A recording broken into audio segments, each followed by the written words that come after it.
नमस्कार विद्यार्थी मित्रांनो. पोलीस भरतीची तयारी करत असताना पेपर अनालिसिसचं आपण महत्व समजून घेणं खूप गरजेचं आहे. नुसतं पेपर सोडवून काय होत नसतं. पेपर सोडवू नका फक्त, तर स्वतःला वाचा. हे आपण या व्हिडिओच्या माध्यमातून समजून घेणार आहे की पेपर अनालिसिस नक्की कशा पद्धतीने केला पाहिजे, जेणेकरून आपले मार्क्स पटकन 5 ते 10 मार्क्सची आपल्याला ग्रोथ कशी मिळवता येईल हे या व्हिडिओच्या माध्यमातून आपण बघणार आहे. व्हिडिओ शेवटपर्यंत बघा आणि आपल्या मिशन महाराष्ट्र पोलीस या युट्यूब चॅनलवर जर नवीन असाल तर आपण नक्की जरूर सबस्क्राईब करा, जेणेकरून तुम्हाला पुढचे व्हिडिओ मिळवता येतील. बघा मित्रांनो, पेपर सोडवून फक्त काय फायदा होत नाही, तर त्या पेपर मधून आपल्याला स्वतःला वाचता आलं पाहिजे की नक्की काय आपण पेपर सोडवलंय, काय चुकतंय, काय बरोबर आहे. ठीक आहे, यालाच आपण पेपर अनालिसिस म्हणतो. त्याचं विश्लेषण केलं पाहिजे, नक्की कुठं चुकलं काय करतोय आपण आणि सुधारणा करत गेलो पाहिजे, तर आपल्याला त्याचा फायदा होतो. तर पेपर सोडवलं तर फायदा, नाहीतर मग पेपर सोडून तसं काहीच फायदा आपल्याला बघायला मिळत नाही. डिटेलमध्ये अगदी स्ट्रॅटेजी तुम्ही ही जी केली, तर त्याच्यानंतर तुम्हाला एक सक्सेस फॉर्म्युला सुद्धा आपण देणार आहे एंडिंगला. मग त्याच्यामध्ये तुम्हाला समजून घेता येईल की अशा पद्धतीनं जर गेलो तर मला 100% यश मिळेल. ठीक आहे, चला आपण एक एक पॉईंट बघूया त्याच्यामध्ये. तर बघा मित्रांनो, एक महत्वाची गोष्ट आहे, आपल्याला आपण समजा आजारी असू तर आपण डॉक्टरकडे जातो. समजा पोट दुखतंय आपलं, तर आजारी आपण डॉक्टरकडे गेलो. डॉक्टरकडे गेल्यानंतर डॉक्टर एक प्रिस्क्रिप्शन देतो. डायरेक्ट कुठलं इंजेक्शन देतो का, तर नाही देत. बरोबर आहे, तो प्रिस्क्रिप्शन देतो आणि म्हणतो मग याचे डायग्नोस्टिक सेंटरला जाऊन तुम्ही डायग्नोसिस करून या. म्हणजे नक्की काय झालंय, पोटामध्ये नक्की काय प्रॉब्लेम आहे, का दुखतंय, हे आपण डायग्नोस्टिक सेंटरला जाऊन ते सगळं टेस्ट करतो. टेस्ट केल्याच्या नंतर पुन्हा डॉक्टरकडे जातो. आपण ते घरीच ठेवतो का असेच, तर नाही, पुन्हा डॉक्टरकडे जातो. डॉक्टरकडे गेल्यानंतर डॉक्टर ते पेपर तुमचे बघतो, रिपोर्ट बघतो थोडक्यात, आणि त्या रिपोर्टकडे बघून तो समजून घेतो आणि मग तुम्हाला त्याचं सोल्युशन सांगतो की बाबा सोनोग्राफी केली ना, तर तुम्हाला त्याच्यात स्टोन दिसतंय, समजा किडनी स्टोन झालाय, मग ते ऑपरेशन करायचं की नॉर्मल औषधाने पडेल वगैरे वगैरे. या सगळ्या गोष्टी तो रिपोर्ट बघून सांगत असतो आणि आपण त्याच्यानुसार केलं पुढे तर आपल्याला जे काही आजार आहे ते निघून जातात. मग ऑपरेशन करू किंवा XYZ, आपण जी रिपोर्ट बघितल्यानंतर डॉक्टर जे तुम्हाला सांगेल त्या गोष्टी आपण करतो. ठीक आहे, सेम तसंच मित्रांनो आपल्याला पेपर सोडवण्यावरती असतं. बघा, म्हणजे तुम्ही रिपोर्ट समजून जसा घ्यावा लागतो की नाही डॉक्टरला डायग्नोस्टिक सेंटर मधला, तसाच आपल्याला आपल्या पेपरचा म्हणजे पेपर समजून घेणं गरजेचं आहे. पेपर तुम्ही जे सोडवलेलं असतं की नाही हे प्रॉपर समजून घेणं गरजेचं आहे. त्याला त्याचं डायग्नोस्टिक करणं गरजेचं आहे. म्हणजे काय असतं, पेपर म्हणजे प्रश्न नाहीये फक्त. ठीक आहे, तर तो तुमच्या अभ्यासाचा आरसा आहे, हे आपण समजून घेतलं पाहिजे. आपण काय केलं पाहिजे बघा, पेपर सोडवल्यानंतर किती प्रश्न मी सोडवू शकलो, म्हणजे 100 प्रश्न आहेत आपले पोलीस भरतीचे, त्यातले मी समजा 80 सोडवले, त्यातले माझे 77 बरोबर आले.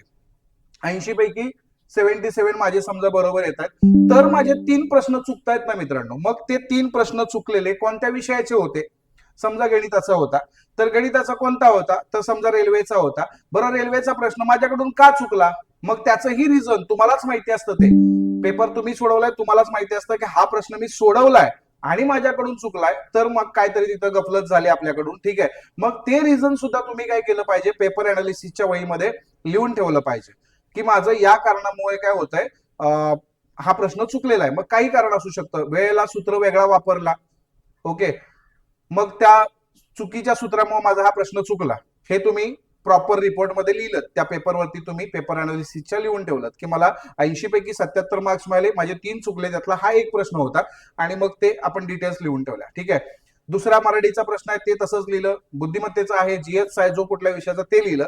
दुसरी गोष्ट, जर तुम्हाला 80+ मार्क्स मिळत असतील तर तुम्ही काय करणं अपेक्षित आहे की जे आता समजा 88 सोडवले, त्यातले 86 बरोबर आले, 2 चुकले, ते आता मी तुम्हाला जसं सांगितलं की कसे चुकले, का चुकले, हे तुम्ही लिहिलं. दुसरी गोष्ट, 12 नाही जमले, कारण 88 सोडवले आपण, येत तेवढे सोडवणं अपेक्षित आहे, गोळ्या मारून काय उपयोग नाही. मग ते 12 प्रश्न जे होते ते कोणत्या विषयाचे होते, मग मराठीचे होते का, गणिताचे होते का, बुद्धिमत्तेचे होते का, जीएसचे होते का. मग जीएसचे होते तर कोणत्या सब्जेक्टचे होते, इतिहासातले होते, भूगोलातले होते, सायन्सचे होते, समजतंय. हे तुम्ही प्रॉपर लिहून काढलेत की बाबा माझे सायन्सचे 3 चुकले किंवा जमले नाही, मला सायन्सचे 3 प्रश्न समजलेच नाही म्हणून मी सोडवले नाही. ठीक आहे, तर तो रिपोर्ट बघून तुम्हाला कळत असतं. ते कोणीही महाराष्ट्रातल्या आपल्या व्यक्तीनं सिंगल त्याला अकॅडमीच पाहिजे अशातला भाग नाहीये, समजतंय.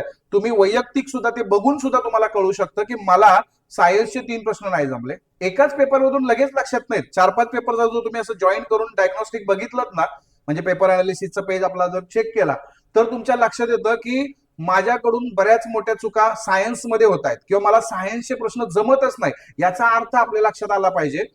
हे तुम्हाला इंडिकेटर आहे की तुम्ही त्या विषयाचा अभ्यास करा. ओके, मग तुमच्या लक्षात येतं की सायन्सकडे आपण बघत नाहीये, त्याच्यामुळे सायन्सचे मार्क जातात. मग तुम्ही बघायला चालू केलं पाहिजे. नुसतं डॉक्टरकडे जाऊन येऊन रिपोर्ट अगदी सोनोग्राफी करून आलो आणि तिथंच घरी तशीच ठेवली, काय फायदा होणार आहे का? आता 99% महाराष्ट्रातली पोरं आपली काय करतात माहितीये का? पेपर म्हणतात ना मुलं की सर माझा स्कोरच वाढत नाही, त्याला कारणच ते आहे. नुसतं रिपोर्ट करून आणतोय, सोनोग्राफी करून आणली, डॉक्टरला परत दाखवलीच नाही किंवा स्वतः पण परत बघितली नाही, त्याच्यावरती वर्कच केलं नाही, त्याच्यावरती ट्रीटमेंटच घेतली नाही, तर बरा कसा होईल? मग इथं पण तसंच आहे, फक्त पेपर सोडून काही होत नसतं. ठीक आहे, फक्त जस्ट तुम्हाला स्कोर कळतं की 70-80 एवढंच. बरोबर आहे. तो जर वाढवायचा असेल ना, तर तुम्हाला काय करावं लागेल? प्रॉपर अनालिसिस करून पहिलं घ्यावं लागेल आणि अनालिसिस केल्याच्या गोष्टीनंतर त्याला सोल्युशन, प्रॉब्लेम आहे ना त्याला सोल्युशन सुद्धा शोधलं पाहिजे. जसं मी मगाशी म्हटलं तुम्हाला की बाबा रेल्वेचा प्रश्न चुकला होता, सूत्र चुकीचा होता. फॉर एक्झाम्पल अंतर बरोबर वेळ गुणिले वेग हा वापरायचा होता, पण मी चुकून तिथं अंतर बरोबर वेळ गुणिले वेगांचा लसावी हा फॉर्म्युला वापरला. याच्यात आपल्याला काय लक्षात येतं की माझा चुकीचा फॉर्म्युला मी वापरला, पण तिथंही असतं की का वापरलं, हे दोन मला स्पीड दिसले, म्हणजे वेग दोन दिसले म्हणून मी तसा विचार केला. समजतंय? मग आपल्याला लक्षात येतं की तो प्रश्न वेगांचा लसावी हा फॉर्म्युला कधी वापरायचा असतो की ट्रेन उशिरा येते लवकर येते, 20 मिनिटं उशिरा येते, 30 मिनिटं लवकर जाते वगैरे, अशातला भाग.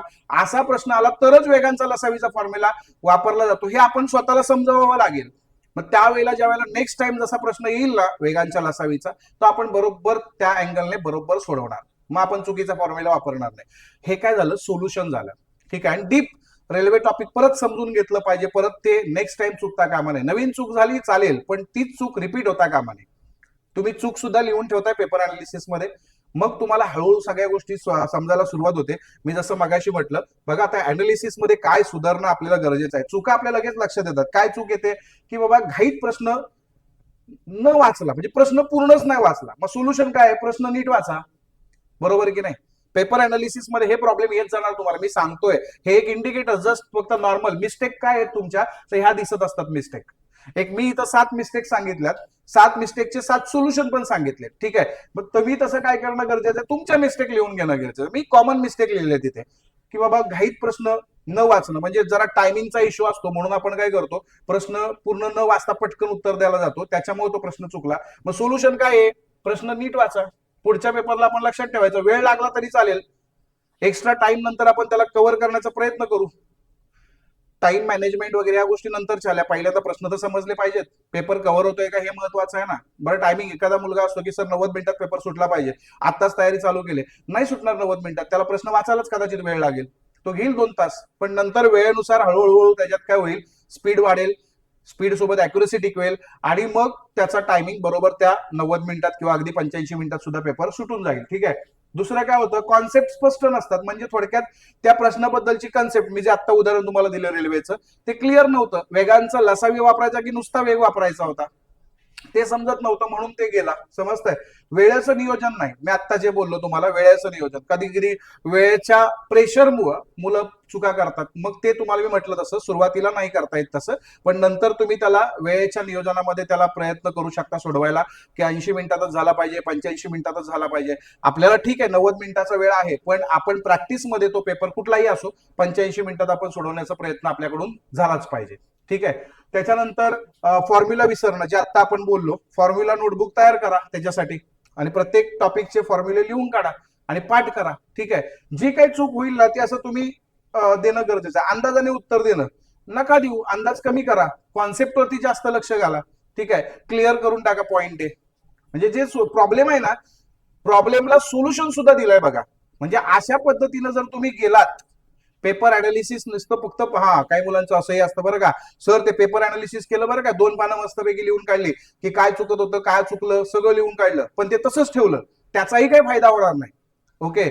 ट्रीटमेंट घेणं गरजेचं आहे, सोल्युशन कंपल्सरी आवश्यक आहे. समजतं? जर तुम्ही नाही ना ट्रीटमेंट घेतली तर तुम्हाला 100% त्रास होणार, तुमचे परत परत चुकत राहणार. आणि तुम्ही जे म्हणताय ते तुम्हाला बघायला मिळेल सारखा सारखा की स्कोरच वाढत नाही. स्कोर कसा वाढेल तुमचा? तुम्ही जर त्याच्यासाठी प्रयत्नच नाही केले, सोल्युशनच नाही प्रॉब्लेमला दिला, तर प्रॉब्लेम सॉल्व्ह होणारच नाही. तुम्ही प्रॉब्लेम सॉल्व्ह करण्यासाठी त्याचं सोल्युशन शोधणं गरजेचं, आणि त्याचं सोल्युशन मी तुम्हाला दिलंय, फक्त तुम्हाला ते इम्प्लिमेंट करायचं आहे. ओके. मग काय होईल बघा, सक्सेस फॉर्म्युला आपल्याकडून तुम्हाला खास गिफ्ट सक्सेस फॉर्म्युला काय आहे, सक्सेस मंत्र काय आहे? पहिली गोष्ट, पेपर जर सोडवत नसाल तर कमीत कमी आठवड्याला 2 पेपर सोडवायला सुरुवात करा. पेपर सोडवा. नुसतं सोडवू नका. जर फक्त नुसतं सोडवत असाल तर दुसरी स्टेप घ्या, पेपर अनालिसिस करा. मी जसं आता तुम्हाला म्हटलं, किती टाइम लागला, किती प्रश्न सोडवले, किती चुकले, अगदी डीप अनालिसिस काय असतं, कुठल्या विषयाचे किती प्रश्न आले, त्यातले मी किती बरोबर सोडवले, त्यातले किती चुकले, किती नाही जमले मला सोडवायला, हे सगळं प्रॉपर अनालिसिस करून तुम्ही बघा. मग तुम्हाला याला पेपर अनालिसिस म्हणतो आपण. अगदी डीप रिपोर्ट काढा. ओके. त्याच्यानंतर स्वतःला सुधारा.